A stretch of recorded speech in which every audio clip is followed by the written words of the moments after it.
My secret daughter mistakenly called my mother-in-law after I collapsed. Then she told her son, who was my millionaire ex-husband for 5 years. What he did next shocked the entire neighborhood. "Grandma Georgina, something's wrong with my mommy." The voice on the other end of the phone was small, trembling, terrified. A child's voice that didn't belong to anyone Georgina Calloway knew. "I'm sorry, dear. I think you have the wrong number. I'm not a grandmother." "Yes, you are. You're my Grandma Georgina. My mommy told me to call you if there was ever an emergency and mommy won't wake up. She's on the floor and there's so much blood and I don't know what to do and I'm really, really scared." "What's your name, sweetheart?" "Aria. Aria Monroe. My mommy is Cassidy. You used to be her mother-in-law before she and my daddy got divorced.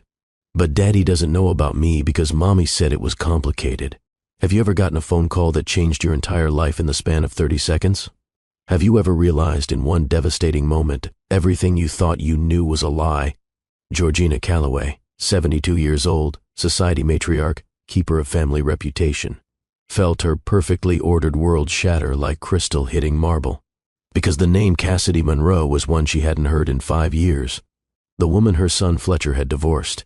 The woman Georgina had convinced him was unsuitable, too common, not good enough for the Calloway legacy. And now that woman's daughter, a granddaughter Georgina never knew existed, was calling her because her mother was bleeding on a kitchen floor. Stay with me on this journey, because what happens next isn't just about a collapsed mother or a secret child or a millionaire ex-husband. This is about the moment when all our carefully constructed lies come crashing down. This is about a 7-year-old girl who made one phone call that would expose a 5-year secret and force 3 people to face the choices that destroyed them. If you've ever kept a secret so big it consumed you, hit that like button right now. If you've ever wondered whether people can truly change or if past mistakes define us forever, you need to hear this story all the way through. I'm Dr. Phillips, and tonight I'm sharing a story about redemption, second chances, and a renovation that went viral for all the right reasons. But before we get to the shocking part that had an entire neighborhood gathering in the streets, we need to go back to the moment when everything fell apart. Back to the day Cassidy Monroe's body finally gave out. The kitchen floor was surprisingly clean from this angle. That was Cassidy's first coherent thought as the world tilted sideways and her legs buckled beneath her. She'd mopped yesterday, humming along to old Fleetwood Mac songs, while Aria sat at the table doing homework, her dark curls falling across her face in that way that always made Cassidy's heart ache. Because those curls, that stubborn set of her jaw, those storm gray eyes, they all belonged to someone else, someone who didn't even know Aria existed. The edges of her vision pulled inward, darkening like a tunnel closing. Somewhere far away, she heard a voice. Small, high, frightened in a way she'd never heard before. "Mommy? Mommy, wake up." Cassidy wanted to respond, wanted to tell her daughter that she was fine, that Cassidy Monroe didn't collapse in her kitchen on a random Tuesday evening. She was a registered nurse, for God's sake. She knew the warning signs. Except she'd ignored every single one of them, hadn't she?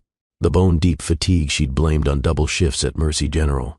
The dizziness she'd attributed to skipping lunch and dinner and sometimes breakfast too. The chest pain she'd convinced herself was just stress, just the weight of raising a child alone, just the price of building a life from nothing. Just like she'd ignored all the warning signs 5 years ago when her marriage was dying and she was too heartbroken to save it. "Mommy, please. Please wake up." Aria's face swam into focus. 7 years old, with her father's eyes staring down at her mother in absolute terror. My beautiful girl, Cassidy thought. My brilliant, brave, beautiful girl who doesn't know that her existence is a secret from half the people who should love her. "Phone," Cassidy managed to whisper. The word felt like it was coming from underwater. "Call 911, baby." But Aria, 7 years old and panicking, didn't call 911. She called the only other number her mother had made her memorize for emergencies. The number Cassidy had kept in her phone for years, never quite able to delete it, even though she'd told herself 1,000 times she should. She called her grandmother, the grandmother who had no idea she existed. The grandmother who had spent 5 years believing her son's first marriage had ended cleanly, completely, without consequences. Georgina Calloway had been hosting her monthly garden club meeting when her cell phone rang. She normally would have ignored an unknown number. Solicitors were so persistent these days. But something, some instinct she couldn't name, made her excuse herself from the sitting room and answer. "Hello? Grandma Georgina?" Georgina had frozen, her teacup halfway to her lips. The voice was young, female, absolutely terrified. "I'm sorry, dear. I think you have the wrong number. I'm not a grandmother." "Yes, you are. You're my grandma Georgina. My mommy told me to call you if there was ever an emergency and mommy won't wake up. She's on the floor and I don't know what to do." Georgina's heart had begun to race in a way her cardiologist would definitely not approve of. "Sweetheart, slow down. What's your name?" "Aria. Aria Monroe. My mommy is Cassidy." The name hit Georgina like a physical blow. Cassidy Monroe. Her former daughter-in-law. The sweet nursing student Fletcher had married against Georgina's wishes. The girl from nowhere with no connections, no family money, no social standing. The girl Georgina had spent 3 years subtly undermining, until Fletcher finally came to his senses and married someone suitable. "You used to be her mother-in-law," Aria continued, her words tumbling out in a rush, "before she and my daddy got divorced. But daddy doesn't know about me because mommy said it was complicated. But you're in her phone as emergency contact, and I'm really scared, and there's blood and she won't wake up." The garden club ladies had watched in fascination as all color drained from Georgina Calloway's face. "Where are you, Aria? What's your address?" The child rattled off an address in Fairview, a neighborhood Georgina vaguely knew as middle class but respectable. Nothing like the circle she and Fletcher moved in. Nothing like the Westchester estate Fletcher had shared with his second wife, Paige. "I'm calling 911 for your mother right now, sweetheart. Stay on the line with me. Can you do that?" "Yes, Grandma." The casual use of the title nearly broke Georgina's composure entirely. She'd never been a grandmother. Fletcher's 3 children with Paige called her Georgina, formal and distant, the way Paige preferred. But this child, this secret granddaughter, said it with such natural affection that Georgina felt something crack in her carefully constructed armor. She made the 911 call with shaking hands while keeping Aria on the line, talking to her in soothing tones about staying calm, about being brave, about how help was coming. "You're doing so well, darling. Your mother would be so proud of you. Is mommy going to die?" The question, asked in such a small voice, nearly destroyed Georgina. "No, sweetheart. The ambulance is almost there. I can hear the sirens. Can you hear them?" "Yes." "Good. When they arrive, you let them in and you tell them everything you told me. Can you do that?" "Yes, Grandma." After ensuring the paramedics had arrived and a neighbor had come to sit with Aria, Georgina had excused herself from her garden club meeting. Her friends had never seen her so rattled. Georgina Calloway didn't rattle. Georgina Calloway was composed, controlled, the iron-spined matriarch of one of the city's most prominent families. But Georgina Calloway had just discovered she had a granddaughter, a 7-year-old granddaughter, which meant, if the math was right, if the timeline added up the way she suspected it did, Cassidy had been pregnant when Fletcher divorced her, or had gotten pregnant shortly after. Either way, Fletcher had a daughter he knew nothing about, and Georgina had a terrible suspicion she knew exactly why Cassidy had never told him. She drove to her downtown office, the one she still maintained, even though she had officially retired from the family real estate business 5 years ago. She had access to records there, files, information. It took her exactly 45 minutes to confirm what she'd suspected. Fletcher had never received a single call, text, or email from Cassidy Monroe after their divorce was finalized 5 years ago. Nothing. Radio silence. Complete cutoff, which meant either Cassidy had never tried to tell him about their daughter, or she'd made a conscious choice not to. Georgina knew her son, knew his ambition, his calculated approach to relationships, his ability to compartmentalize anything that didn't serve his goals. She'd raised him that way, hadn't she? Had taught him that legacy mattered more than love, that social position was worth more than personal connection. She'd created a man who could divorce a woman for not being suitable, enough for not fitting the image of what a Calloway wife should be. And now a child was paying the price for their collective cruelty. At 72 years old, Georgina Calloway made what might have been the most important decision of her life. She called her son. "Mother, I'm in a meeting." Fletcher's voice was clipped, impatient. Always in a meeting, always too busy for anything that didn't directly contribute to building his empire. "Fletcher James Calloway, you need to sit down."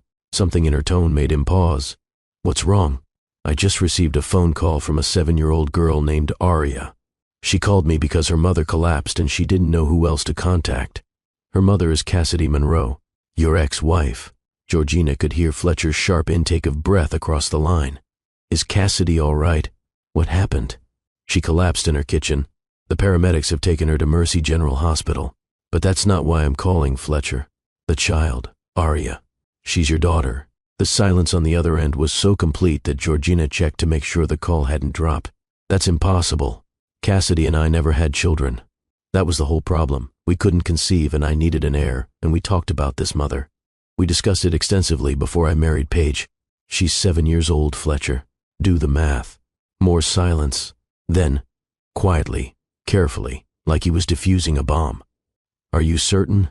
I just spent 45 minutes confirming that Cassidy never contacted you after the divorce. Not once.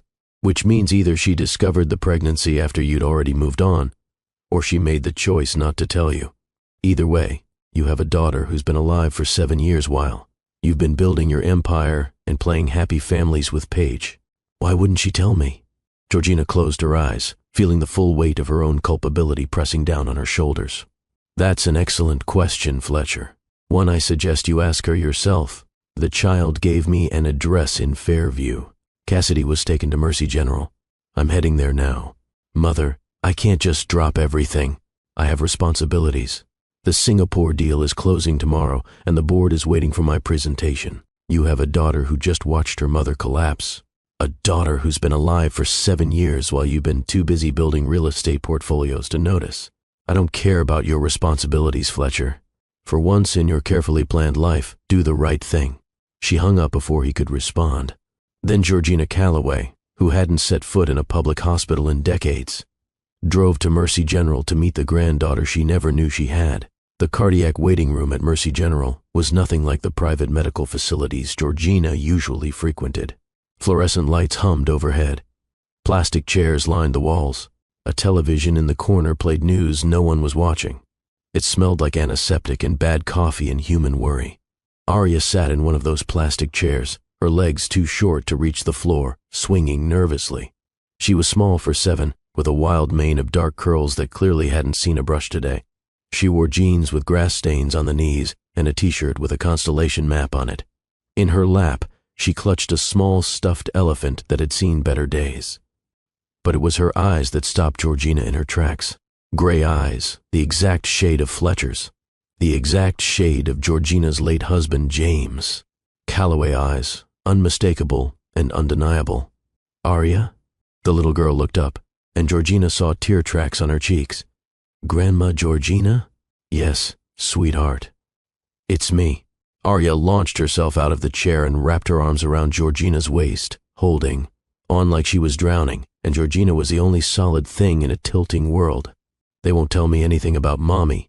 They said I'm too young and I need an adult, and the neighbor lady had to go pick up her grandson, and I don't know if Mommy's okay. Georgina, who had spent 7 decades perfecting the art of emotional control, felt tears prick her eyes. She knelt down, ignoring the protest in her knees, and took Aria's small face in her hands. Listen to me, darling. I'm here now. I'm going to find out exactly how your mother is doing, and I'm not going anywhere until we know she's all right. Do you understand? You promise? I promise. Georgina approached the nurse's station with the authority of someone accustomed to getting answers. The charge nurse looked up, ready with the standard speech about patient privacy and authorized family members only. I'm Georgina Calloway. That child over there is my granddaughter, and she called me because her mother, Cassidy Monroe, was brought in by ambulance approximately 2 hours ago. I need to know her condition immediately. Something about Georgina's tone, or perhaps the set of her shoulders, or maybe just the sheer force of 72 years of expecting compliance, made the nurse pull up the records. Miss Monroe is stable. She's being treated for severe dehydration, malnutrition, and exhaustion. The attending physician also suspects anemia. She's conscious now and asking about her daughter. I need to see her. Are you listed as emergency contact? I am now. 30 minutes later, after calling in a favor from a hospital board member she played bridge with, Georgina was escorted to Cassidy's room. Aria held her hand the entire way, trusting this grandmother she'd just met with a faith that broke Georgina's heart. Cassidy Monroe looked smaller than Georgina remembered. At 29 years old, she should have been in her prime. Instead, She looked exhausted, hollowed out, like she'd been running. On fumes for so long she'd forgotten what it felt like to be full. But when Arya burst through the door, Cassidy's entire face transformed. Baby. Oh baby, come here. Arya climbed carefully onto the hospital bed, mindful of the 4 lines, and buried her face in her mother's neck. I was so scared, Mommy. You wouldn't wake up and there was blood and I couldn't remember if it was 911 or 991, so I called Grandma Georgina like you said. Cassidy's eyes, still the warm brown Georgina remembered, met hers over Arya's head. The expression in them was complex. Fear, certainly. Defiance. Exhaustion. But also something else. A kind of weary resignation, like she'd always known this moment would come eventually. You did exactly right, sweetheart, Cassidy said softly, stroking Arya's curls. You were so brave. I'm so proud of you. Grandma bought me hot chocolate, and she promised she wouldn't leave until we knew you were okay. And she talked to the nurses in her scary voice, and they let us come see you. Despite everything, Cassidy's lips twitched. Her scary voice? It's very effective, Georgina said dryly. Cassidy, we need to talk. I know. Arya, darling, Georgina said gently, why don't you go to the waiting room and draw me a picture? There's a vending machine down the hall. Here's some money for a snack. Can I get Cheetos? Mommy never lets me have Cheetos because she says they're not nutritious. Today you can have all the Cheetos you want. After Arya left, clutching dollar bills and thrilled at this unprecedented freedom, silence fell between the 2 women. Cassidy spoke first. You called him. It wasn't a question. Of course not. If Georgina knew, Fletcher would know within the hour. That was how the Calloway family operated. Information was currency, and secrets were weaknesses to be exploited. I called him, Georgina confirmed. He's on his way here. Cassidy, why didn't you tell him? You know why. Pretend I don't. Cassidy laughed, a bitter sound that had no humor in it. Because your son made it very clear that I was defective goods, that my inability to provide an heir made me worthless as a wife, that I was unsuitable, too common, not good enough for the Calloway legacy. She paused. Those were your words, weren't they, Georgina? At the engagement party. You told Fletcher I was a mistake he'd regret. Georgina had the grace to flinch. I did say that. I was wrong. Were you? Because Fletcher agreed with you. He divorced me to marry Paige Sutton, who came from the right family and had the right connections and could give him what I apparently couldn't. Cassidy's voice was steady, but her hands were shaking. And then, 2 months after our divorce was finalized, I found out I was pregnant. With his child. The child he'd spent 3 years telling me he desperately wanted. So you kept it from him. I saw the announcement in the Times. Fletcher Calloway and Paige Sutton expecting their first child, due in the spring. Cassidy looked directly at Georgina. He got her pregnant while we were still married. While I was working overtime to save money for fertility treatments, while he was telling me we'd figure it out together. So yes, I kept it from him. Because he'd already started a new family, and I had more pride than to beg for scraps of his attention. He had a right to know. He lost that right when he called me barren and threw me away like garbage. The words hung in the air between them, sharp and true and impossible to deny. Georgina sat down heavily in the visitor's chair. I'm not here to defend what Fletcher did to you. I'm not even here to defend my own role in destroying your marriage. I'm here because that beautiful child in the waiting room is my granddaughter. And she deserves better than the mistakes her family has made. What do you want from me, Georgina? Nothing. Absolutely nothing. You've raised that child alone for 7 years. You've clearly sacrificed everything to give her a good life. You owe the Calloway family nothing. Georgina paused. But Fletcher will be here within the hour, and he will want answers. I'm giving you time to prepare for that conversation. There's nothing to prepare. He's not taking her from me. No one's taking her from you. But Cassidy, whether you like it or not, Fletcher is her father. And he has rights. He has no rights where Arya is concerned. I've been her mother, her father, her entire world for 7 years. He doesn't get to walk in here and demand anything. Then what happens when Arya asks about him? Because she will. She already asked me if her daddy is coming. Cassidy's face crumpled. What did you tell her?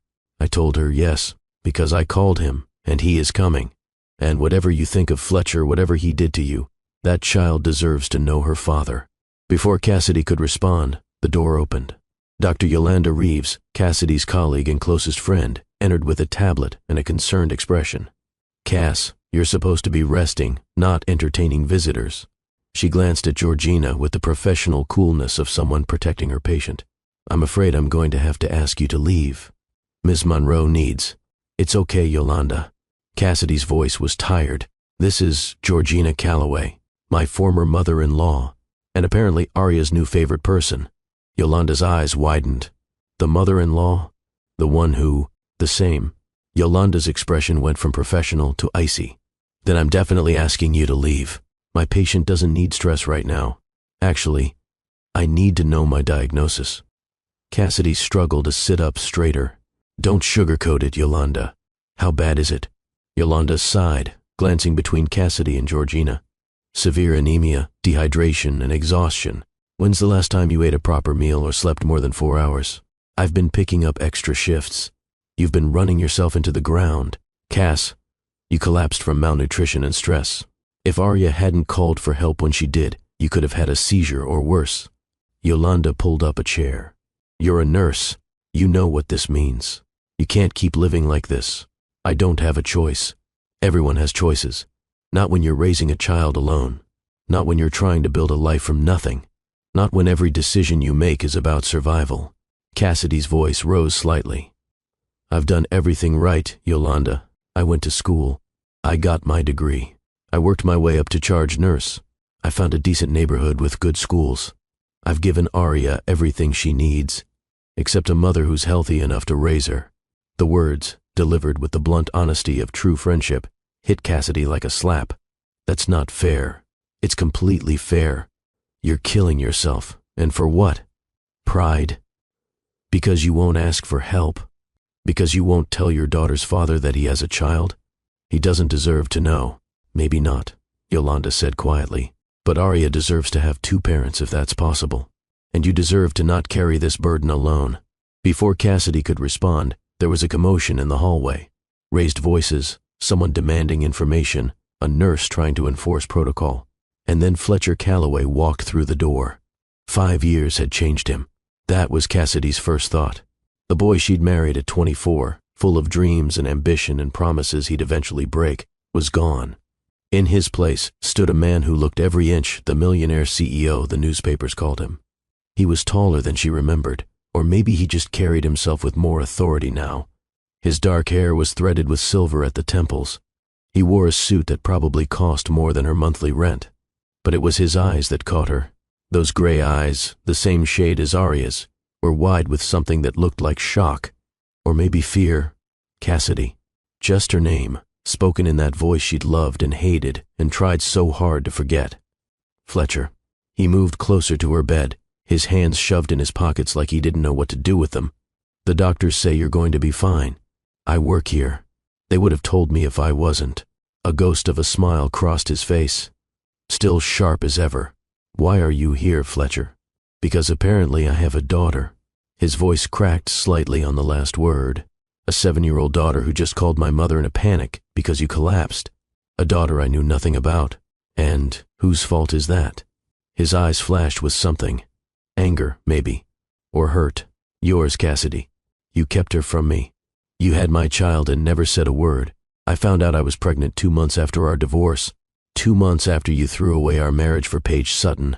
Do you remember what you told me, Fletcher? That you and Paige made sense together.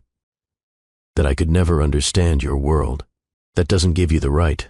"I saw the announcement in the Times," Cassidy continued, her voice shaking now. "You and Paige were expecting a baby due in the spring, which meant you got her pregnant while we were still married.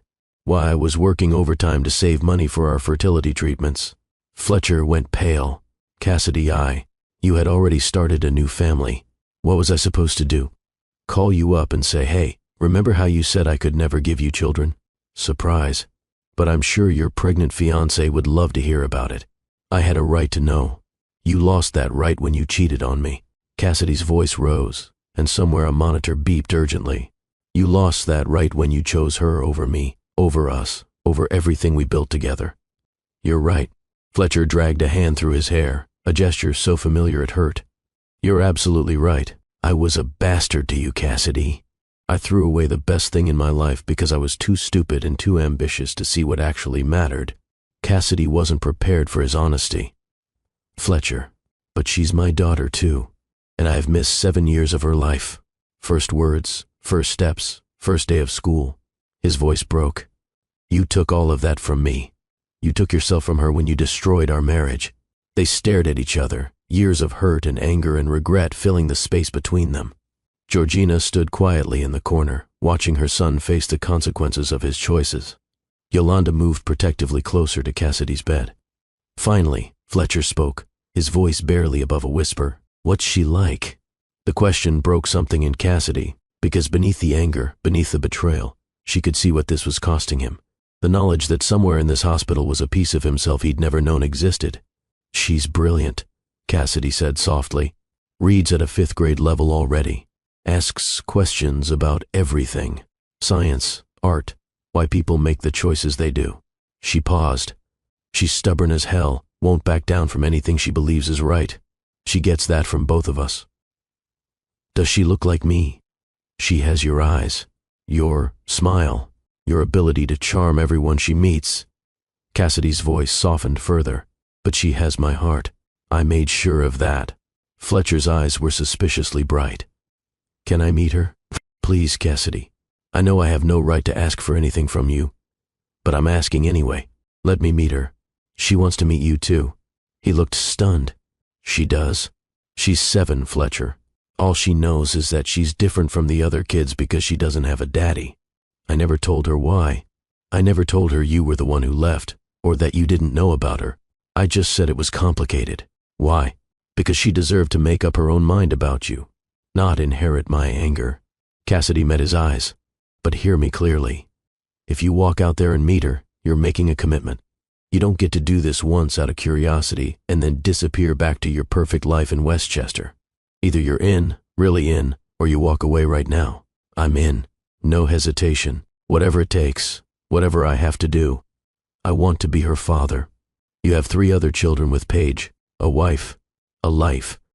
Something flickered across Fletcher's face. Actually, I don't. What? Paige and I divorced 2 years ago. He said it quietly, without emotion. She got the Westchester house and primary custody of the kids. I get them on weekends. Cassidy stared at him. What happened? What happened? Fletcher laughed bitterly. I built my empire, just like I wanted.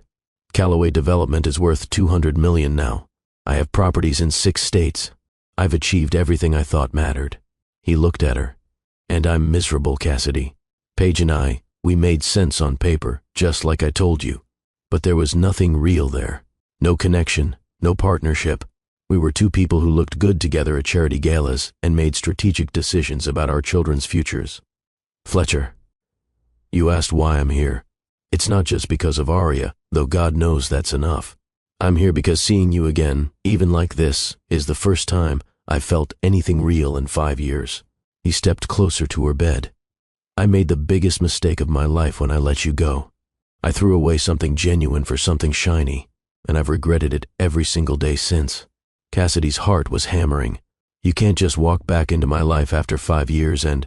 I know I can't undo the past. But maybe I can be part of your future, part of Aria's future. His voice dropped. I'm not asking you to forgive me or take me back. I'm just asking for a chance to be the father she deserves. And maybe, if I'm very lucky, to prove to you that I'm not the man who broke your heart. Not anymore. Before Cassidy could respond, Yolanda knocked on the doorframe, even though she was already in the room. Sorry to interrupt, but there's a situation in the waiting room. What kind of situation? The kind where a very elegant elderly woman, Yolanda glanced at Georgina, no offense, none taken, is having a very loud argument with a very angry blonde woman about who has the right to take a certain 7-year-old home. Fletcher went white. Paige is here? Unless you have another blonde woman in your life who refers to herself as Fletcher Calloway's partner in all things. Cassidy sat up despite the 4 tugging at her arm. She can't take Aria. She has no rights. Nobody's taking anybody anywhere, Fletcher said firmly. Paige has no claim to Aria. None. Then what is she doing here? Probably causing trouble. It's what she does best. He looked at Cassidy. Stay here. Rest. I'll handle this. Fletcher, trust me, Cassidy. Please. And somehow, despite everything, against all logic and self-preservation, Cassidy found herself nodding. Trust. Such a small word for such an enormous risk. If you're wondering whether Cassidy was making a mistake, whether Fletcher really had changed, or if he was just saying what she wanted to hear, leave a comment below.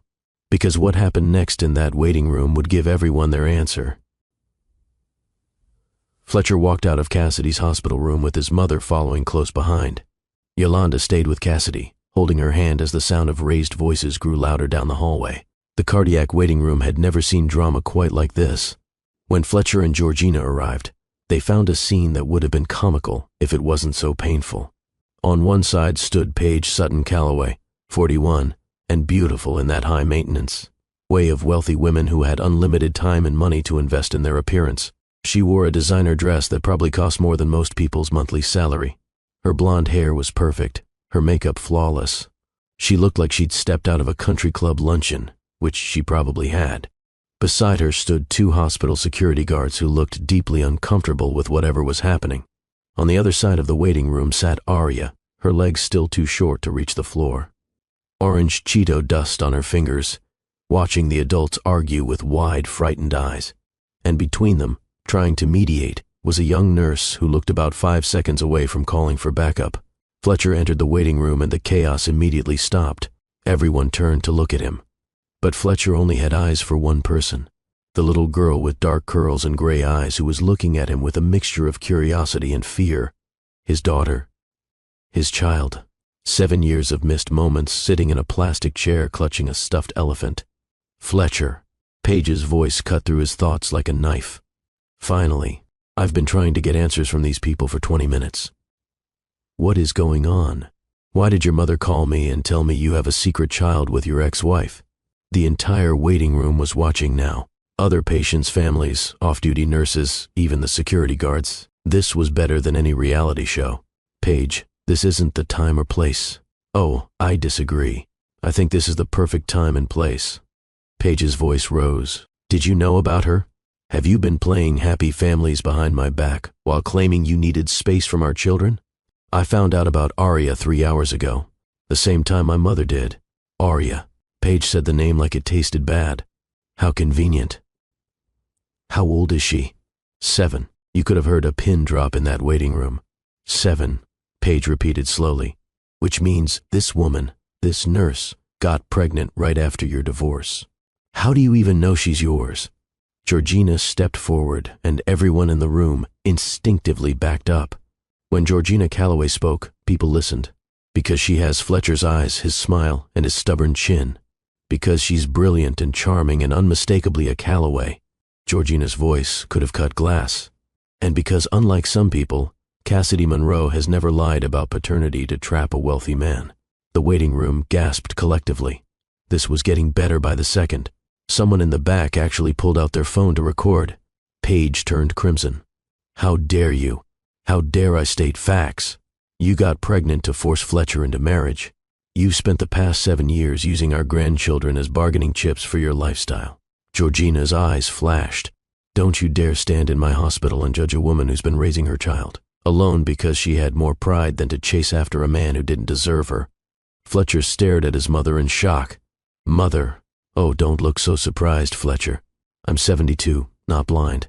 I know exactly what kind of marriage you had with Paige, just like I knew exactly what kind of marriage you threw away with Cassidy. Georgina's eyes softened as she looked at Aria. But this isn't about you or Paige or your mistakes. This is about this beautiful child who's been terrified for her mother. Aria, who had been sitting quietly through all of this, suddenly stood up. The adults were so busy arguing they didn't notice at first. But then she walked right up to Fletcher, looked up at him with those gray eyes, those Calloway eyes, and asked the question that would change everything. Are you my daddy? Every person in that waiting room held their breath. The security guard stopped shifting. The nurse stopped trying to mediate. Even Paige went silent. Fletcher knelt down so he was eye level with his daughter. Up close, the resemblance was undeniable and devastating. She had his eyes, his bone structure, the same stubborn set to her jaw that he saw in the mirror every morning. Yes, sweetheart, he said quietly. I'm your daddy. Mommy said you lived far away. I did, but I'm here now. Are you going to stay? It was the question everyone in the room wanted answered. Fletcher glanced at Paige, at his mother, at the gathered crowd of strangers who were witnessing the most important moment of his life. He looked back at his daughter and spoke clearly enough for everyone to hear. Yes, I'm going to stay. Arya studied him with those serious gray eyes, old beyond her years. Okay, but you have to be nice to Mommy. She works very hard and she gets tired, and sometimes she cries at night when she thinks I'm asleep. Several nurses in the waiting room started openly crying. I promise I'll be nice to your Mommy, Fletcher said, his voice rough with emotion. And you can't leave again.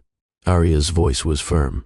Mommy says people who leave once will always leave, but I think maybe if you promise really hard, you could stay forever. I promise really hard, Arya. I'm not going anywhere. Okay. And just like that, with the casual acceptance of childhood, Arya stepped forward and hugged her father for the first time. Fletcher wrapped his arms around his daughter, this beautiful stranger, who was somehow part of him, and felt something in his chest crack open. All the years of building wealth, chasing success, pursuing the next deal, the next property, the next achievement, none of it meant anything compared to this moment. Paige made a sound of disgust. This is ridiculous. Fletcher, you can't seriously be falling for this obvious trap. She probably planned this whole thing, probably isn't even sick. Mrs. Calloway. Dr. Reeves had appeared in the doorway, her voice professionally cold. Cassidy Monroe collapsed from severe malnutrition and exhaustion. She's been working double shifts to support her daughter while putting herself through continuing education courses. There's nothing fake about her condition, and your implications are both insulting and absurd. I want a paternity test, Paige demanded. Fine, Fletcher said, not even looking at her. We'll do a test, but I already know she's mine. How can you possibly? Because I see myself in her. Because my mother's right. She's unmistakably a Calloway. And because, he stood up, still holding Arya's hand, because 7 years ago I made the worst mistake of my life. I'm not compounding it by abandoning my daughter. Paige grabbed her designer handbag. Fine, ruin your life over some woman who couldn't even tell you she was pregnant. But don't come crying to me when this blows up in your face. I won't. We're done, Paige. We've been done for 2 years. This doesn't change anything between us. It changes everything. Paige's composure finally cracked. You've been withdrawn from our children for months, claiming you needed space to focus on work. But this is the real reason, isn't it? You've been pining after your ex-wife. I've been pining after the life I threw away. There's a difference. Paige left in a storm of expensive perfume and impotent fury. The moment the elevator doors closed behind her, the waiting room burst into spontaneous applause. An elderly patient in a wheelchair called out, "Son, if you don't marry that nurse again, you're stupider than you look." General laughter and agreement rippled through the crowd. Fletcher looked at his mother, who was smiling in a way he hadn't seen in years. "Mother," he started. "Don't mother me. I should have said all of this 5 years ago." Georgina's voice was soft but firm. "Cassidy was good for you, Fletcher. She made you happy in a way Paige never did. I was wrong to push you towards suitable women when the right woman was already in your life. You hated Cassidy. I didn't hate her. I was threatened by her." Georgina's admission shocked everyone in earshot.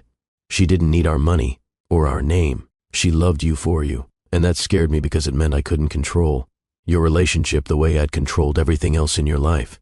Fletcher looked at his mother, really looked at her, and saw an old woman carrying decades of regret. "Help me fix this," he said quietly. "Help me be the father Arya deserves. The man Cassidy deserved 5 years ago." Georgina squeezed his shoulder. "That's all I've wanted, darling. For you to be happy. Truly happy." Arya tugged on Fletcher's hand. "Can I show you my drawings now? I drew pictures of Mommy being a superhero nurse while we waited. I would love to see your drawings, sweetheart." As Fletcher sat down with his daughter, looking at crayon drawings of a superhero, nurse saving the world, he felt something he hadn't experienced in 5 years. Hope. Real, genuine hope. But hope wasn't enough. Fletcher knew that. He'd spent 5 years building a fortune while missing out on what actually mattered. He'd made every wrong choice, pursued every empty achievement, convinced himself that success could fill the hole where love should have been. Now he had a chance to fix it. A chance to be the father Arya deserved. Maybe even a chance to prove to Cassidy that people could change, that mistakes didn't have to define your entire life. But first, he needed a plan. And Fletcher Calloway was very, very good at making plans. If you're still watching, if this story has grabbed you and won't let go, hit that subscribe button right now. Because what Fletcher does next isn't just shocking. It's the kind of grand gesture that will either prove he's truly changed or confirm that he's still the same man who breaks hearts and makes promises he can't keep. Drop a comment and tell me, do you think Fletcher deserves a second chance? Or has he lost that right forever? Your answer might surprise you by the end of this story. 3 days after Cassidy collapsed, after the doctors had stabilized her and loaded her with iron supplements and lectured her extensively about self-care, Georgina insisted she and Aria come stay at her townhouse during Cassidy's recovery. "I'm fine," Cassidy had protested weakly from her hospital bed. "We can go home." "To that apartment with no elevator where you'll have to climb 3 flights of stairs?" Georgina had countered. "To that neighborhood where you have no support system since your mother passed?" "Absolutely not. You're coming home with me, and I won't hear another word about it." Cassidy had been too exhausted to argue. Besides, Aria had already bonded with Georgina in a way that made Cassidy's heart ache. Her daughter had been starved for family, for the kind of unconditional love that came from people who shared your blood and your history. The townhouse in Pacific Heights was as elegant as Cassidy remembered, but it felt different now, warmer somehow. Georgina had prepared a guest suite for them with thoughtful touches. Fresh flowers on the nightstand, a selection of books on the shelf for Aria, soft robes in the bathroom. On their second night there, after Aria was asleep, Georgina knocked on Cassidy's door. "May I come in?" Cassidy nodded, and Georgina entered carrying 2 cups of tea. She handed one to Cassidy and sat in the chair by the window. "We need to talk about Fletcher." Cassidy's hands tightened on her teacup. "What about him?" "He's been calling me every hour, asking about you and Aria. He wants to see her again." Georgina paused. "He wants to see you. I'm not ready, I know. But Cassidy, he's not going away. And I don't think you want him to. Not really. You don't know what I want, don't I?" Georgina's voice was gentle. "You kept my phone number in your emergency contacts for 5 years. You could have deleted it. You could have put down any number of friends or colleagues. But you kept mine. Why?" Cassidy stared into her tea, unable to answer. "You kept it because some part of you always knew that Aria would need her family. Her whole family. Not just you, but her father and her grandmother and the entire complicated mess that comes with the Calloway name." "He hurt me," Cassidy whispered. "Georgina, he destroyed me. Do you have any idea what it felt like to be called defective? To be thrown away because my body wouldn't cooperate on his timeline? No, I don't know what that felt like. But I know what it feels like to push away someone who loved you because you were too afraid of that love. I know what it feels like to realize too late that you've made terrible mistakes. This isn't about you and your regrets, isn't it?" Georgina set down her teacup. "I destroyed your marriage, Cassidy. Not single-handedly, but I planted the seeds. Every time I mentioned a suitable young woman from a good family, every time I implied you weren't quite right for our circle, every time I made Fletcher feel like choosing you was choosing beneath himself. I did that, and I've regretted it every day since. Why? Because you were the only person who ever loved my son for who he was instead of what he could provide, and I couldn't see that until it was too late." They sat in silence for a long moment, the weight of 5 years of mistakes hanging between them. Finally, Cassidy spoke. "What does he want from me?" "A chance, just a chance to prove he's changed." Georgina leaned forward. "I'm not saying you have to forgive him. I'm not even saying you have to like him. But Aria deserves to know her father, and Fletcher deserves the opportunity to be the man he should have been 5 years ago. And if he hurts her, if he disappoints her, then I'll disown him myself," Georgina said fiercely. "That child is my granddaughter, and I will protect her with everything I have. But Cassidy, I've watched Fletcher these past 3 days. I've seen something in him I haven't seen since before your divorce. Purpose, real purpose, not just ambition. Purpose isn't enough, no, but it's a start." The next day, Fletcher arrived at his mother's townhouse at exactly 2 in the afternoon. Georgina had arranged everything, giving him strict instructions and even stricter warnings about what would happen if he messed this up. Aria was in the library, a sunny room on the 2nd floor, filled with books and comfortable chairs. She was curled up on the window seat, reading a book about space that was definitely too advanced for a 7-year-old, but that she was somehow understanding anyway. Fletcher stood in the doorway, watching his daughter read, and felt his heart expand in his chest. "That's a big book," he said softly. Arya looked up, and her face lit up with a smile that was pure sunshine. "Daddy, you came back. I promised I would."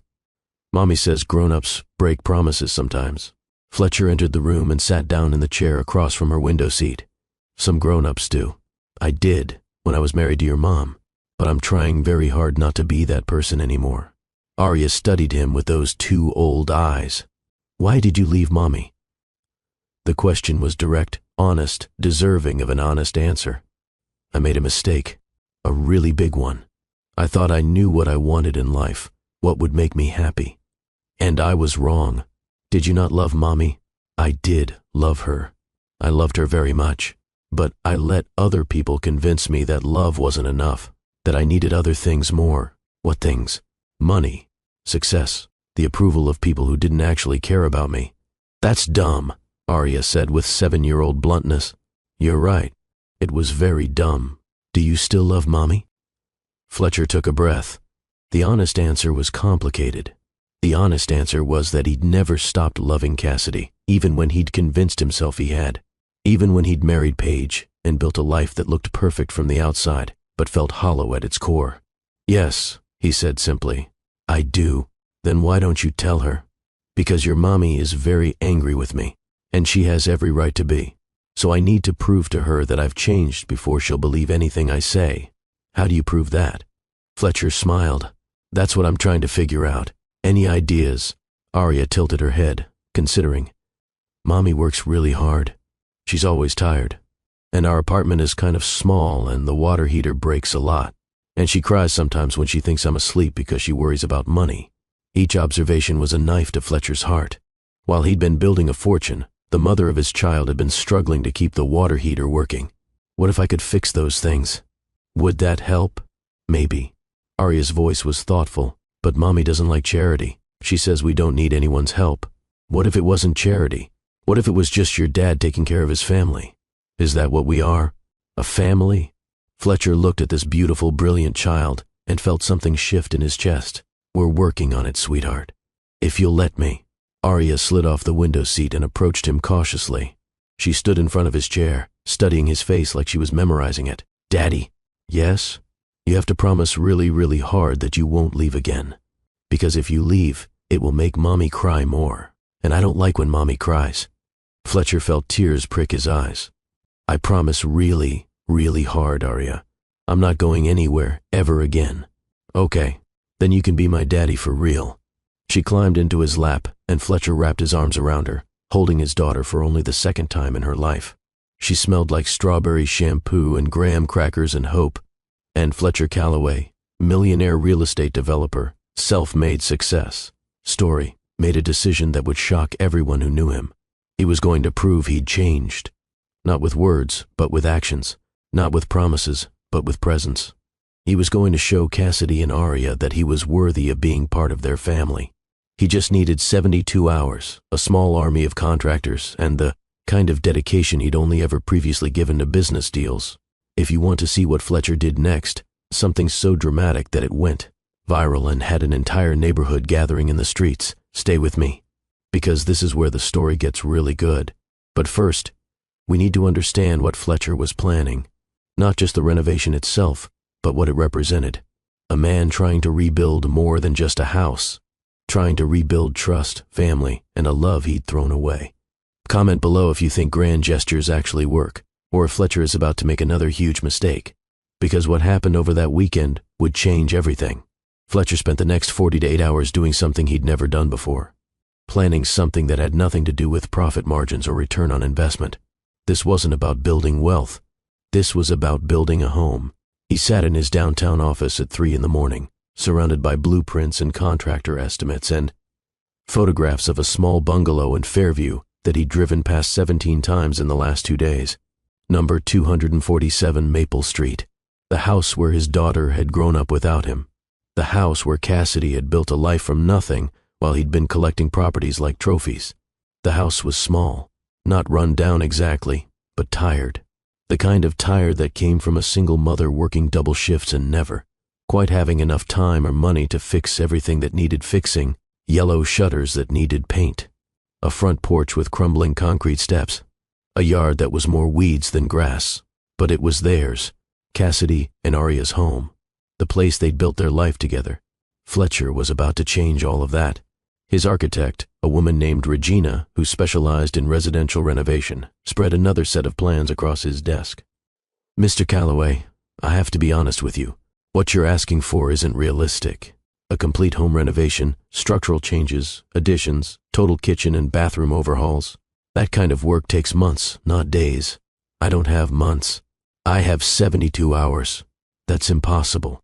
I'm willing to pay whatever it takes. Triple overtime for the crews. Bonuses for early completion. Premium pricing for materials."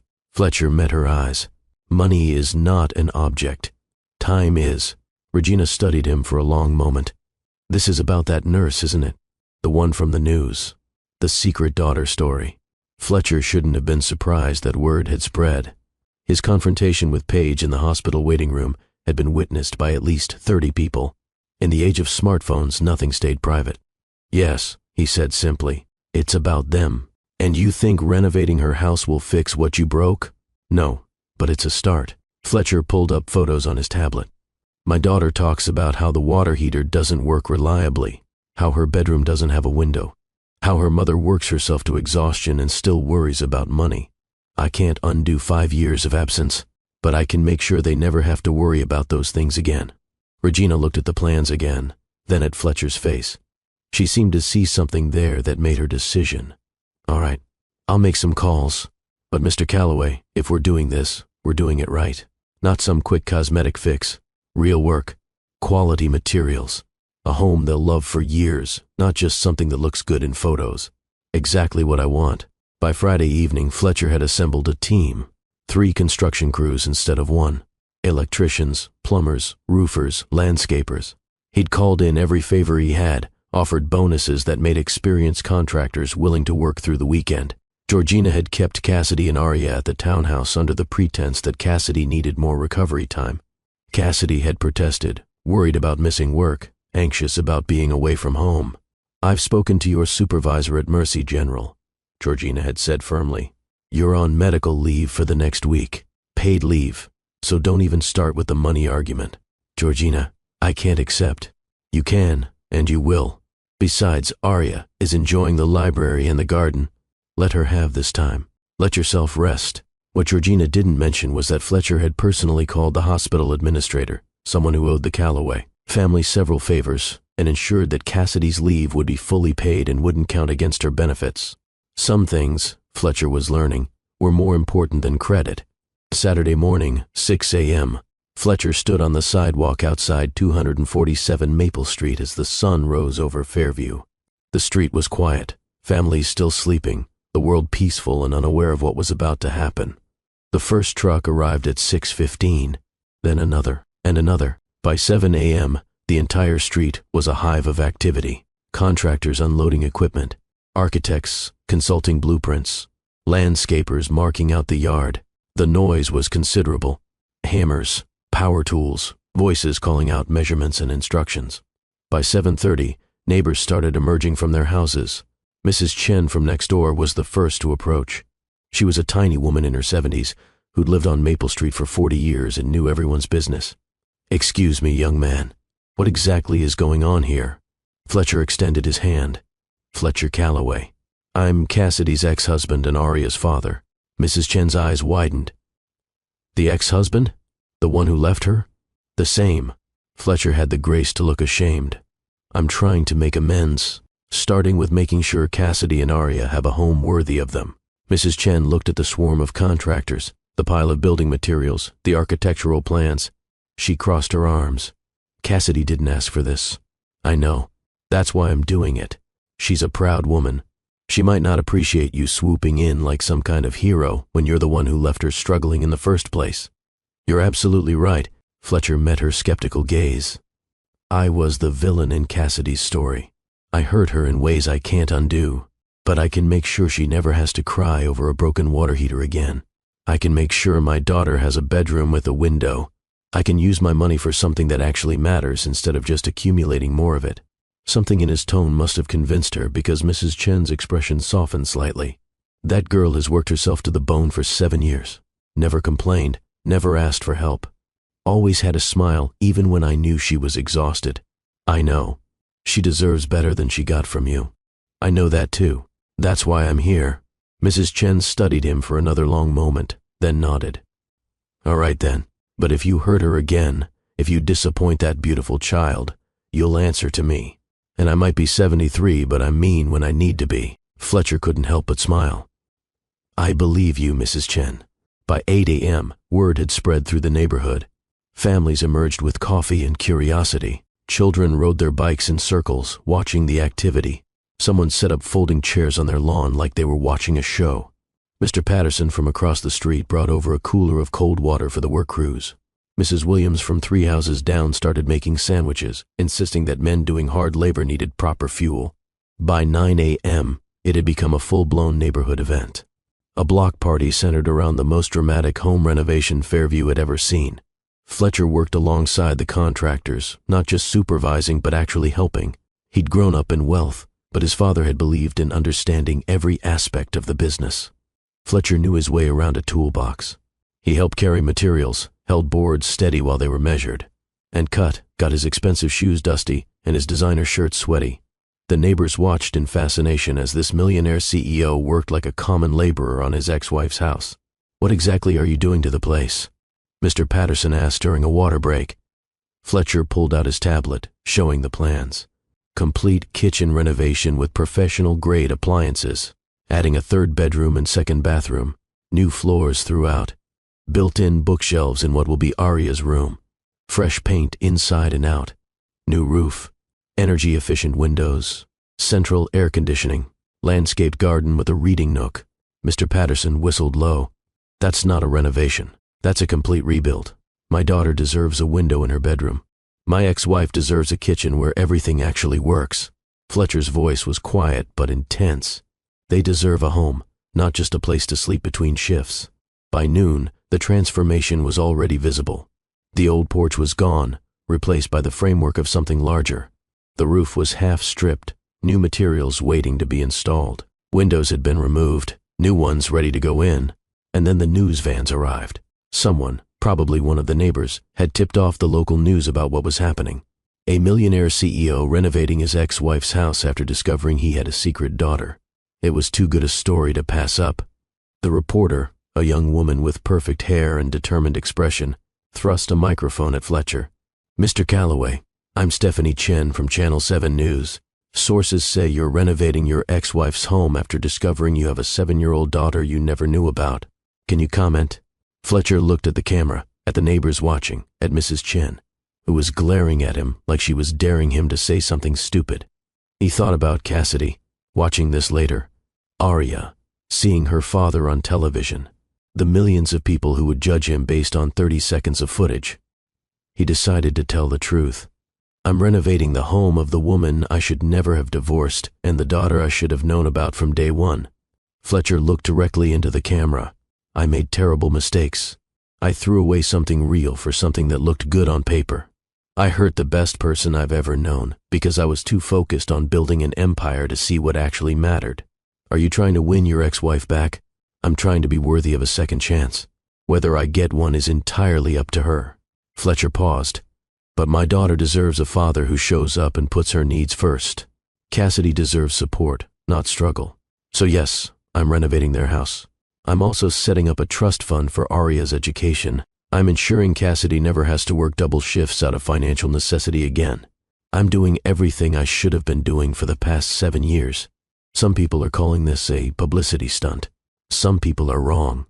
This isn't about publicity. This is about being a father and trying to make amends for being a terrible husband." The interview went viral within hours. By Saturday evening, the #millionaire renovation was trending on social media. People were divided. Some called it romantic.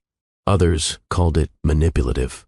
Think pieces were written about wealth and privilege and grand gestures versus actual change. Fletcher didn't care. He was too busy hanging custom curtains in Arya's room. Curtains printed with constellations because his daughter loved space, and he'd actually listened when she talked about it. The work continued through Saturday night. Industrial lights were set up so the crews could keep going. Neighbors brought dinner, coffee, moral support. It became something more than just a renovation. It became a community coming together to support one of their own. Mrs. Williams told stories about Cassidy helping her after her hip surgery. Mr. Patterson talked about how Arya always made sure to say hello to everyone, how she'd draw pictures for the elderly neighbors. Mrs. Chen got emotional remembering how Cassidy had worked a double shift and still showed up to help with the neighborhood food drive. These people loved Cassidy and Arya. Fletcher realized with shame that he'd missed 7 years of this. 7 years of community, connection, the kind of real relationships that his wealthy circles could never replicate. Sunday morning brought new challenges. The addition of a second bathroom required more extensive plumbing work than anticipated. The kitchen cabinets were delayed in delivery. A section of the foundation needed unexpected repair. But Fletcher had planned for complications. He made calls, pulled strings, threw money at problems until they were solved. By Sunday afternoon, the work was back on track. Regina found him in what would be Arya's new bedroom, personally installing the built-in bookshelves.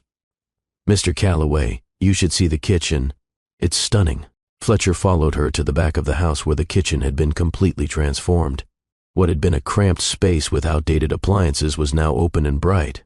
White cabinets with soft close drawers, granite countertops, a 6-burner professional stove, double oven, a kitchen island with bar stools where a mother and daughter could have breakfast together. "This is a kitchen for someone who actually cooks," Regina said. "Not for show, but for living. Cassidy loves to cook." Fletcher's voice was soft.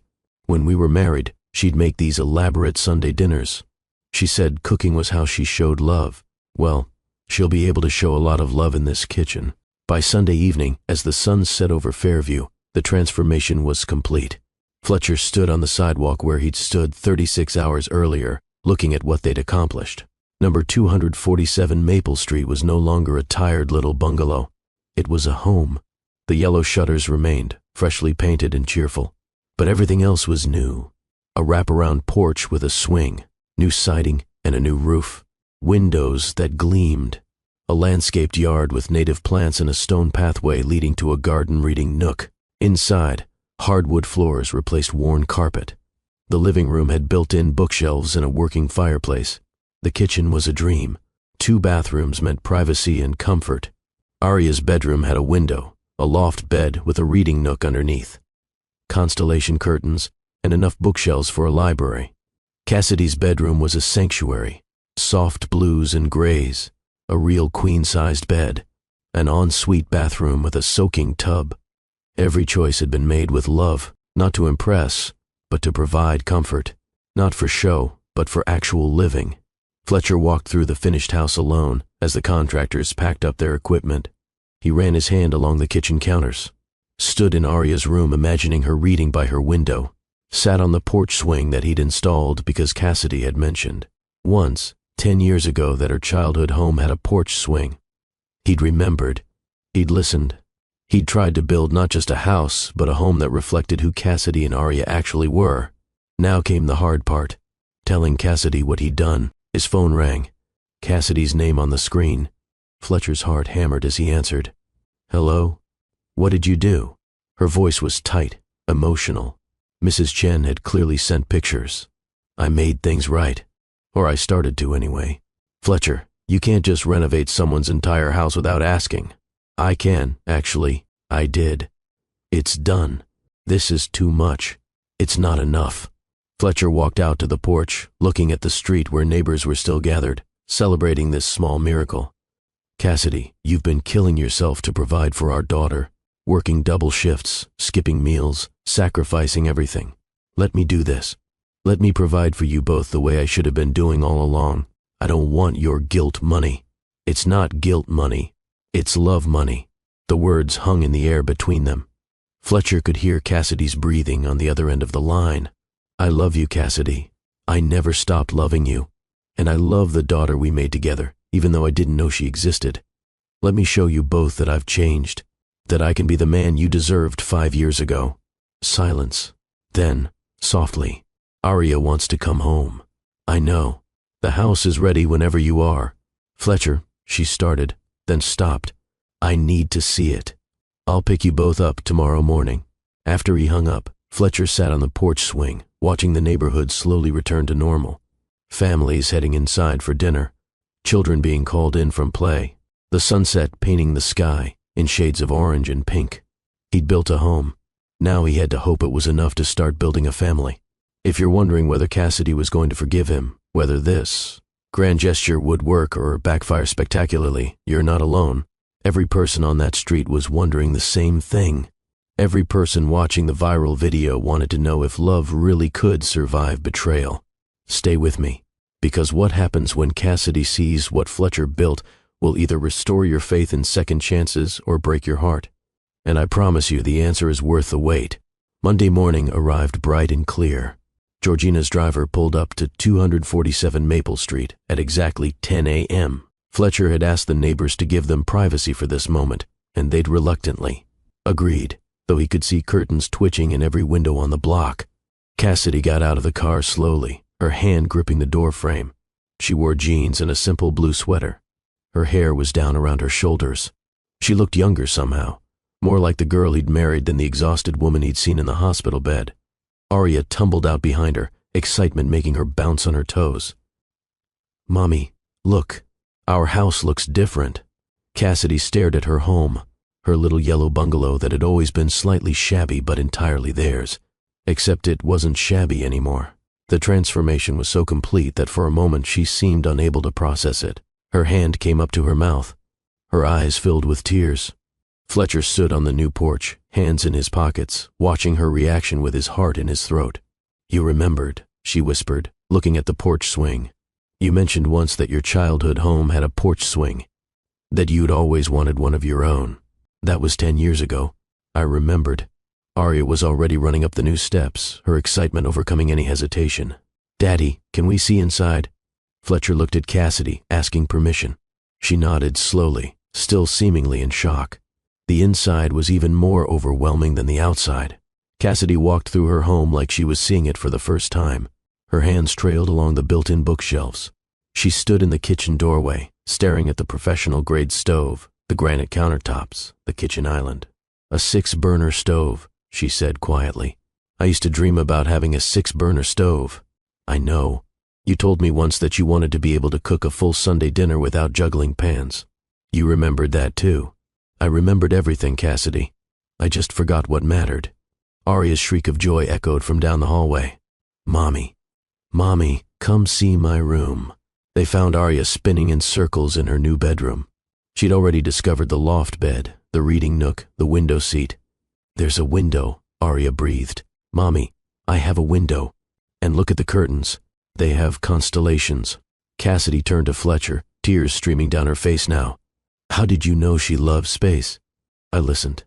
When we talked at the hospital, she told me about wanting to learn about planets and stars. Fletcher moved to the window. There's a telescope platform in the backyard too. Nothing fancy, but enough for her to start learning. Cassidy covered her face with her hands, her shoulders shaking. Fletcher wanted to reach for her but didn't dare. And look, Mommy. Arya was pulling her to the bookshelves. I can fit all my books and there's still room for more. There's a second bathroom too, Fletcher said quietly, so you don't have to share with Arya during morning routines. And your room. He led them down the hallway to Cassidy's bedroom. She stood in the doorway, staring at the sanctuary he'd created. The soft colors, the comfortable bed, the ensuite bathroom. A soaking tub, she whispered.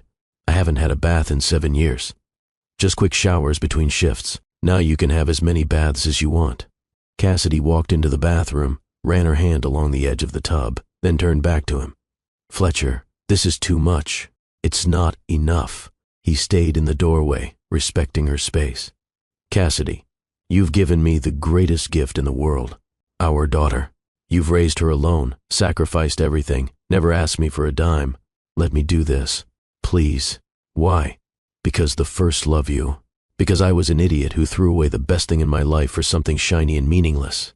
Because I want to prove that I've changed, that I'm not the man who hurt. You. He stepped closer.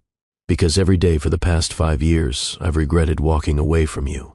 And now that I've found you again, found out we have this incredible daughter, I'm not letting you go without a fight. Cassidy stared at this man, her ex-husband, the father of her child, the person who had broken her heart so completely she'd thought it would never heal. I can't just forgive you because you renovated my house. I know. And I can't just forget what you did to me, how you made me feel. I know that too. Arya deserves a father. I won't keep you from her. But that doesn't mean she gestured between them. That doesn't mean this can ever be fixed. I'm not asking for us. Not yet.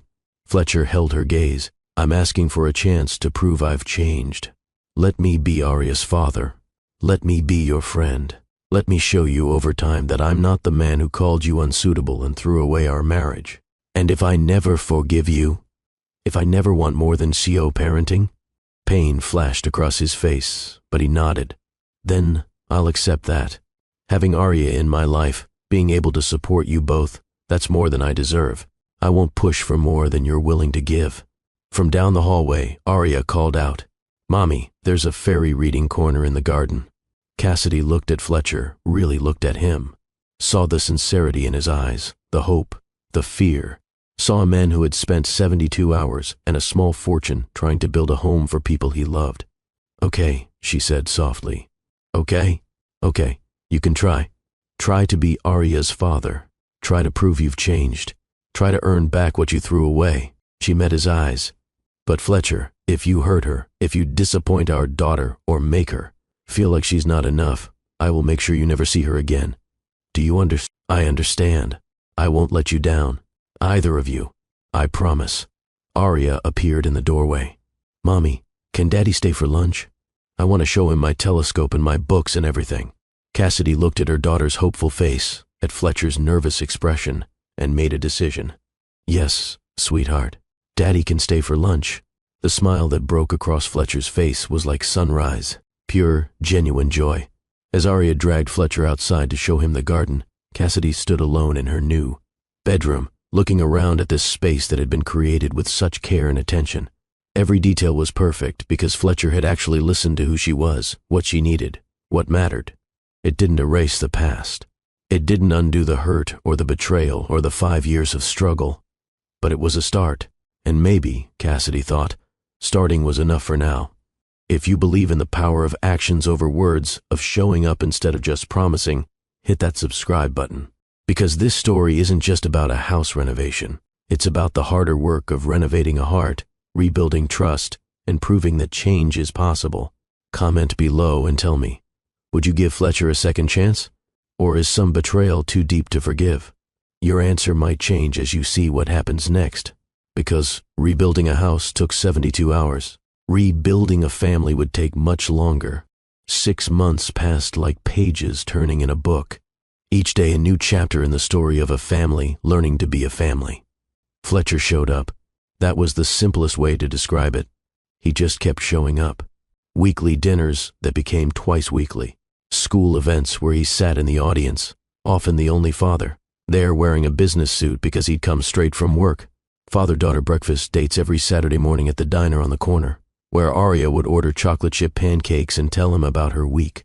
He helped with homework, sitting at the kitchen island he'd installed, patiently explaining math concepts and listening to Arya read aloud. He attended parent-teacher conferences, doctor appointments, even the school book fair where Arya dragged him from table to table, collecting stories faster than he could pay for them.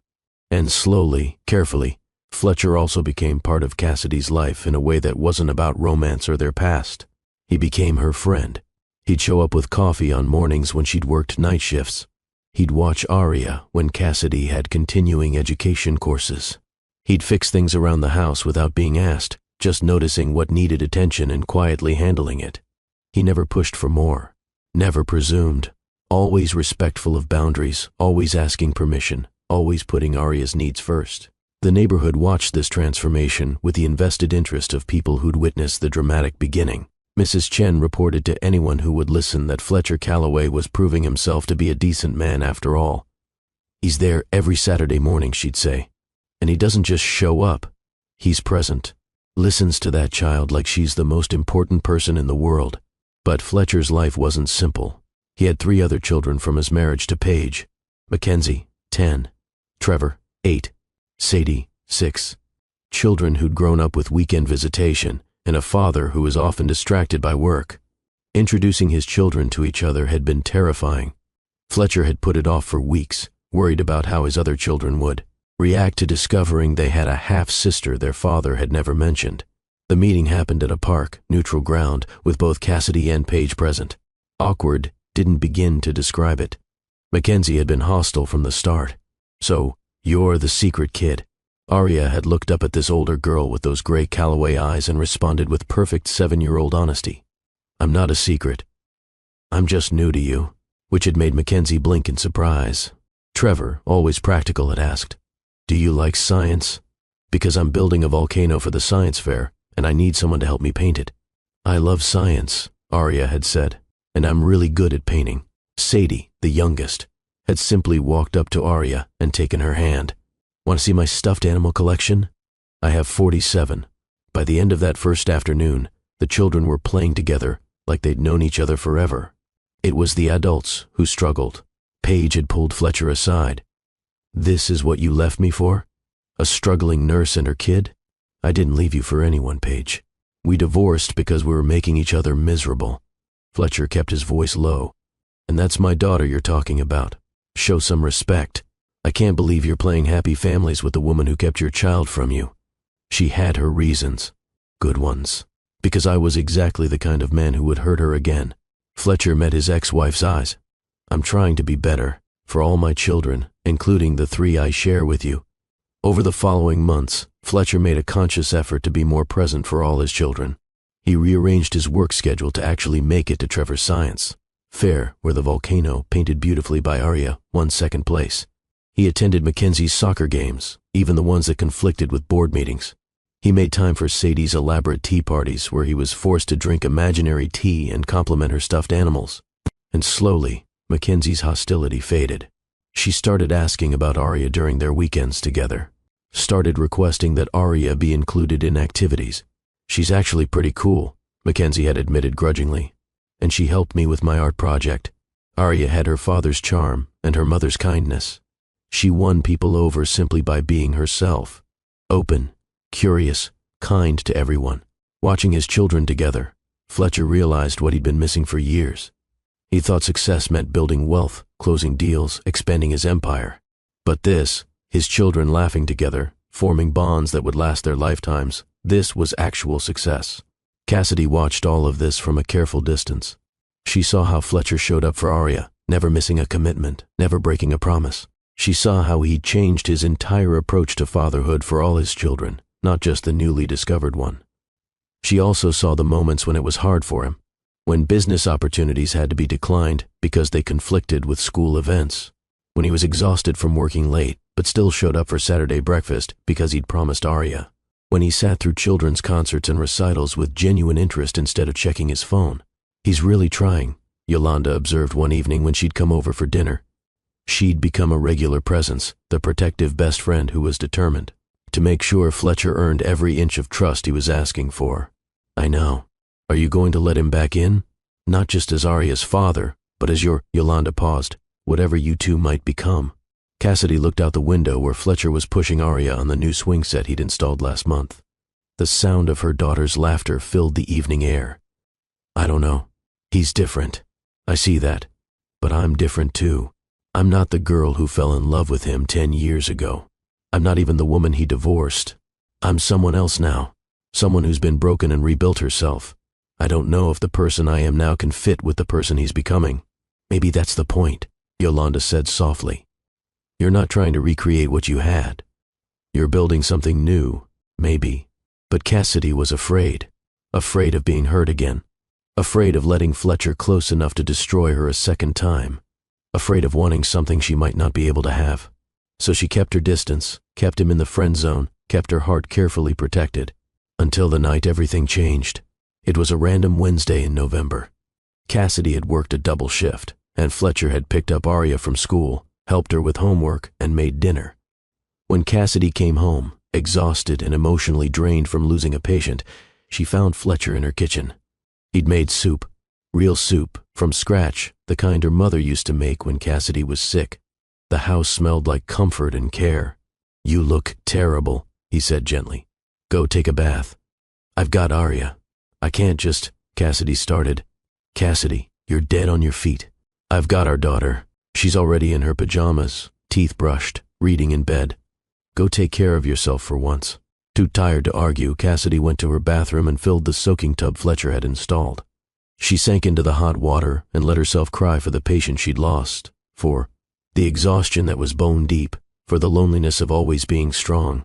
When she emerged 45 minutes later in her pajamas, she found Fletcher reading to Arya in her bedroom.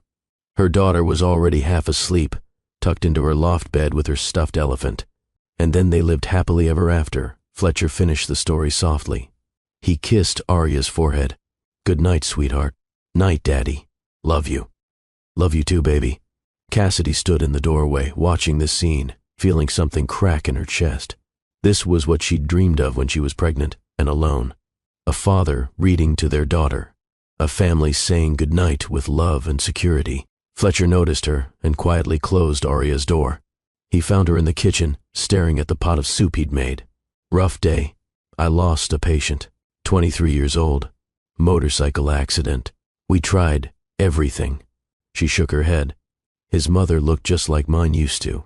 That same expression of disbelief when I had to tell her he didn't make it. Fletcher moved closer, not touching but offering presence. "I'm sorry.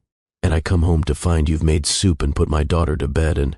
Her voice cracked. "And you're just here, being everything I needed and couldn't ask for." "Cassidy," he said softly. "Why couldn't you have been this person 5 years ago? Why did it take losing me to make you into the man I needed? I don't know." Fletcher's honesty was painful. "I was ambitious, selfish, too concerned with what people thought, and not concerned enough with what actually mattered. I let my mother's opinions and society's expectations matter more than your heart. I was weak, and you paid the price for my weakness. I can't go through that again. I can't let you in just to have you decide I'm not enough again. You were always enough, more than enough." Fletcher took a careful step closer. "I was the one who wasn't enough. I didn't deserve you then. I'm not sure I deserve you now. But I'm trying, Cassidy. Every single day, I'm trying to be worthy of you and Arya." Cassidy looked at him, this man who'd broken her and was now carefully trying to put the pieces back together. Not as they were, but as something new. "I'm scared," she whispered. "Me too. What if we try and it doesn't work? What if we hurt each other again? Then we'll hurt. But at least we tried." Fletcher reached out slowly, giving her time to pull away, and took her hand. "I love you, Cassidy Monroe.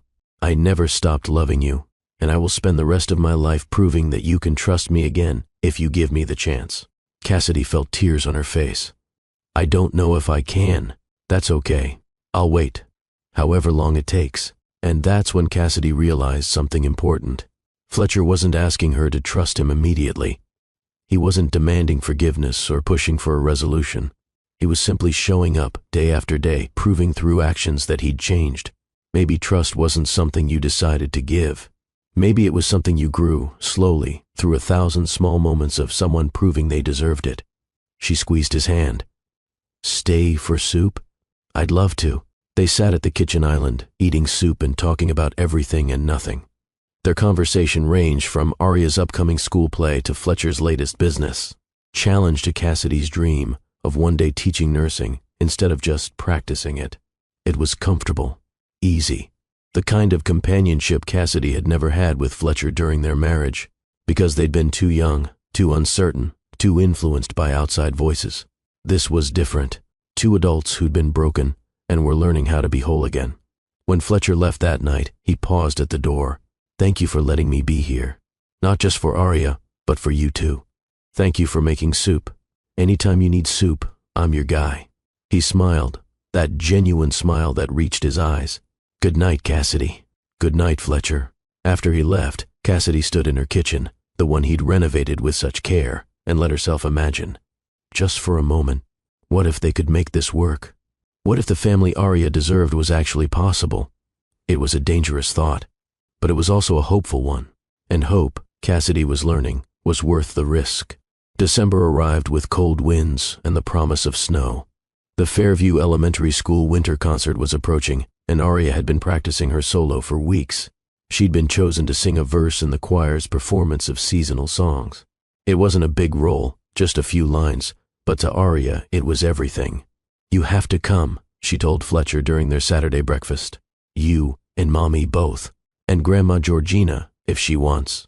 And maybe Mackenzie and Trevor and Sadie?" Fletcher smiled at his daughter's growing confidence in claiming her place in their blended family. "I'll talk to everyone, but I'll definitely be there, sweetheart." Front row. The night of the concert, Fletcher arrived at the elementary school 45 minutes early to secure the best seats. Georgina accompanied him, elegant in a wool coat and pearls, looking around the elementary school cafeteria.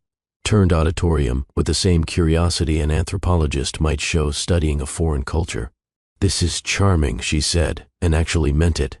"Look at all the handmade decorations. Aria's class made those snowflakes," Fletcher said, pointing to the paper decorations hanging from the ceiling. She told me which ones were hers. Mackenzie, Trevor, and Sadie arrived with Paige, who had agreed to a temporary truce for the sake of the children. The siblings immediately started arguing about who got to sit where, eventually arranging themselves in a row with Sadie on Fletcher's lap. Cassidy arrived 15 minutes before the concert started, still in her scrubs from the hospital.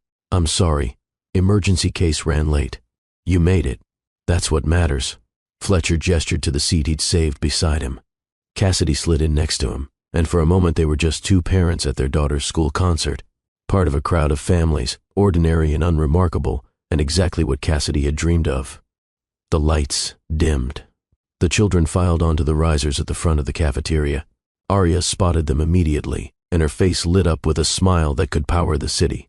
She waved, breaking choir protocol. Fletcher waved back, not caring who saw. The concert was a typical elementary school production. Some children singing enthusiastically off-key, some forgetting the words. One kid picking his nose throughout the entire performance. But when Aria stepped forward for her solo verse, her clear voice filling the cafeteria, Fletcher felt his eyes burning with tears. "That's our girl," he whispered to Cassidy. "Our girl," she agreed softly. After the concert, they gathered in the parking lot, a blended family that shouldn't work but somehow did. Georgina with her arm around Aria, telling her she sang like an angel. The siblings congratulating her with the casual affection of kids who'd grown to genuinely like each other. Paige even offered a polite compliment before loading her children into her car. A woman from the PTA approached, recognition dawning on her face. "You're the couple from the viral video, the millionaire renovation." Cassidy blushed. "That was 6 months ago. But are you back together? Everyone wants to know." Fletcher and Cassidy exchanged glances. They'd been asked this question countless times by neighbors, by colleagues, by strangers on the internet who'd followed their story. "We're taking things slow," Cassidy said diplomatically. "Very slow," Fletcher added with a smile. "Giving Cassidy time to decide if I'm worth a second chance. And," the PTA mom pressed, "are you?" Cassidy looked at Fletcher. This man who'd broken her heart and then spent 6 months trying to heal it, who'd built her a home not to buy her love, but to show he valued her, who'd embraced fatherhood with a dedication that sometimes brought her to tears, who'd been patient, consistent, genuinely changed. "Ask me again in 6 months," Cassidy said softly, but she was smiling. Fletcher's answering smile was bright enough to light the parking lot. That night, after Aria was asleep in her Constellation bedroom, Fletcher prepared to leave for his downtown apartment. He'd never presumed he could stay, always respected Cassidy's space completely. But at the door, Cassidy stopped him. "Fletcher?" "Yeah?" "Thank you. For tonight. For being there. For being the father she deserves. There's nowhere else I'd rather be." "I know. And that's what's different." Cassidy moved closer. 5 years ago, there were always 100 places you'd rather be. Business meetings, social obligations, impressing the right people. But now the only place I want to be is wherever you and Aria are. Cassidy looked up at him, and Fletcher saw something in her eyes that made his heart race. Something soft, vulnerable, hopeful. "Fletcher, I think," she started. But whatever she was going to say was interrupted by her phone ringing. The hospital. She was on call. "I have to go," she said apologetically. "Cardiac emergency. I'll stay with Aria." "You don't have to." "I want to." Fletcher pulled out his phone. "I'll cancel my morning meeting. Just go save someone's life. I've got our daughter." "Our daughter." The words still made something warm bloom in Cassidy's chest. She left for the hospital, and Fletcher settled onto her couch with a book and the baby monitor, ready to be there if Arya woke up. This was what changed meant. Not grand gestures, though those had their place, but the quiet showing up, the canceled meeting, the choice to put family first without being asked. Cassidy worked through the night, saving a life, losing another, existing, in that space between hope and heartbreak that defined her profession. She came home at dawn to find Fletcher asleep on her couch, the baby monitor on the coffee table beside him. Arya was still sleeping peacefully. Everything was fine. He'd just stayed because he'd promised. Cassidy stood looking at him for a long moment. This man who'd hurt her so badly was now the one making her feel safe. This man who'd called her inadequate was now showing her daily that she was more than enough. Maybe, she thought, forgiveness wasn't a single decision.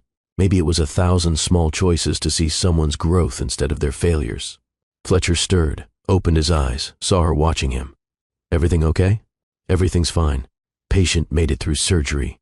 Good. He sat up, rubbing his face. I should go. Let you rest. Fletcher, Cassidy said quietly. Stay. What? Stay for breakfast. Stay for the morning. Just stay. Something shifted in Fletcher's expression. Hope, raw and beautiful.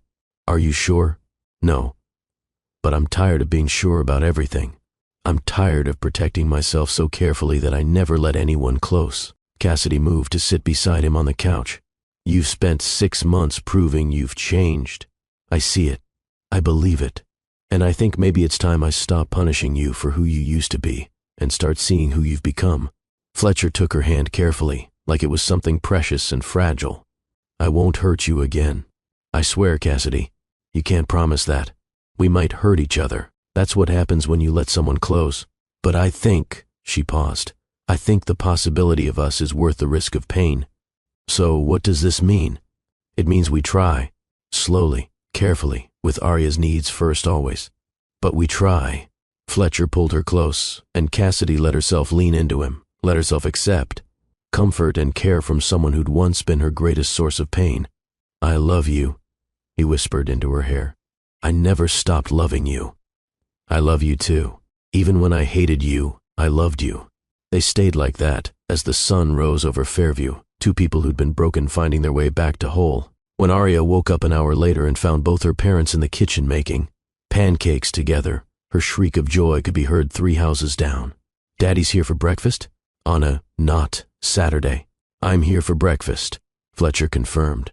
Are you going to stay forever? Fletcher looked at Cassidy, who nodded slightly. I'm going to try, sweetheart. Good, Arya said with the satisfied confidence of a child who'd been hoping for exactly this. Because families should be together, out of the mouths of children. The following months weren't perfect. There were arguments about parenting styles and disagreements about money and moments when old hurts resurfaced. But they worked through it. With honesty, with patience, with the kind of commitment that came from choosing each other daily. Fletcher officially moved into the house he'd renovated, not as a guest but as a partner. The neighborhood celebrated with a block party. Mrs. Chen cried happy tears. The kids who'd watched the dramatic renovation 6 months earlier now watched the family come together. Georgina became a regular presence, the grandmother she'd never had. The chance to be, making up for lost time with fierce dedication. Fletcher's relationship with his other children deepened too. Weekend visitations became genuine time together, not just obligatory custody arrangements. Mackenzie, Trevor, and Sadie gained not just a half-sister, but an extended family that actually functioned. Paige eventually moved on, finding someone who suited her better than Fletcher ever had. The bitterness faded to indifference, which was its own kind of healing. And Arya thrived in a home filled with love, laughter, and the security of parents who chose each other and their family every single day. 1 year after that fateful phone call, Cassidy and Fletcher stood in their backyard, watching Arya use her telescope while her siblings argued about constellations. We did it, Fletcher said quietly. We actually did it. We're doing it, Cassidy corrected. Present tense. Every day, we're choosing this. Best choice I ever made. Second best, Cassidy said with a smile. The best was when I decided to give you a second chance. Fletcher pulled her close. Thank you for that. Thank you for being brave enough to try again. Thank you for being worth the risk. Inside, the phone rang. Georgina calling to confirm dinner plans. The kids were arguing about whether Pluto was still a planet. The house that had been renovated with love was now filled with life. This was success, not wealth or status or empire building. Just this. Family, love, second chances that worked because two people committed to being better than they'd been. Sometimes, the best things in life come from the worst mistakes. Sometimes, the call that ruins everything is actually the call that saves everything. Sometimes, 7-year-old girls are braver than adults and make the choices that change the world. And sometimes, just sometimes, people really do change. Not because they want to prove something, but because they finally understand what actually matters. If this story touched your heart, if you believe in second chances and the power of showing up, I need you to do something for me. Hit that like button. Share this video with someone who needs hope. Subscribe to Love and Twilights with Dr. Phillips for more stories that will make you believe in love again. Comment below and tell me your story. Have you ever given someone a second chance? Have you ever been the one asking for forgiveness? What happened? I read every comment, and your stories matter. Here's what I want you to take from Cassidy and Fletcher's story. Love isn't just a feeling. It's a choice you make every single day. It's showing up when it's inconvenient. It's listening when you'd rather talk. It's putting someone else's needs before your own ego. Forgiveness doesn't mean forgetting. It means choosing to move forward despite the pain. It means seeing growth instead of only seeing failures. It means being brave enough to risk being hurt again because the possibility of love is worth it. Change is possible, but it requires action, not just words. Fletcher didn't win Cassidy back with apologies. He won her back by becoming someone worthy of being won back, by proving, day after day, that he'd learned from his mistakes. Children are resilient, but they deserve stability. Arya thrived because the adults in her life put her needs first. Not their egos, not their pride, but her need for family and security. Sometimes, the worst moments of our lives lead to the best outcomes. Cassidy's collapse brought a secret to light that reunited a family. Fletcher's divorce from Paige freed him to become who he was meant to be. Arya's phone call set everything in motion. Never underestimate the power of one brave choice. That little girl calling her grandmother changed 3 lives. Your brave choice, whatever it is, might change everything too. Money can't buy love, but it can be used to show love. Fletcher's renovation wasn't about buying forgiveness. It was about using his resources to make life easier for people he loved. There's a difference. Community matters. The neighbors of Fairview rallied around Cassidy and Arya. They celebrated Fletcher's redemption. They invested in this family's success. We all need people who believe in us. It's never too late to become who you should have been. Fletcher was 41 when he met his daughter. Georgina was 72 when she realized her mistakes. Age doesn't limit growth. The best inheritance you can give your children isn't money. It's the example of adults who choose love, who work through conflict, who show up consistently. Arya will remember that her father came back, that her parents chose each other. That family is built through daily choices. So here's my challenge to you. If there's someone in your life you need to forgive, consider it. Not because they deserve it, but because holding on to pain hurts you more than them. If there's someone you've hurt, show them you've changed. Not with words, but with consistent action over time. Be patient. Earn back what you lost. If you're struggling alone, let people help. Cassidy's pride almost kept her from the family she deserved. Ask for help. Accept support. You don't have to carry everything alone. If you're a parent, show up. Every school concert, every homework session, every bedtime story matters. You're building humans, not resumes. And if you've been hurt, know this. You get to decide how your story ends. Cassidy could have kept Fletcher at a distance forever. She chose to try again. You can too, if the person has truly proven they've changed. Or you can choose to move forward without them. Both are valid. Both take courage. Trust yourself to know the difference. Fletcher and Cassidy's story teaches us that redemption is real, that people can change, that families come in all forms, and sometimes the ones we build are stronger than the ones we're born into, that a 7-year-old's phone call can change everything, that grand gestures mean nothing without daily follow-through, that love, real love, is both the hardest and most worthwhile thing we'll ever do. Thank you for staying with me through this journey. Thank you for believing in second chances in messy families and people who choose to grow. Remember, you are worthy of a love that shows up. You are capable of change if you commit to it. You are never too broken to build something beautiful. Until next time, this is Dr. Phillips reminding you that every ending is really just a new beginning. Every collapse can lead to a rebuilding.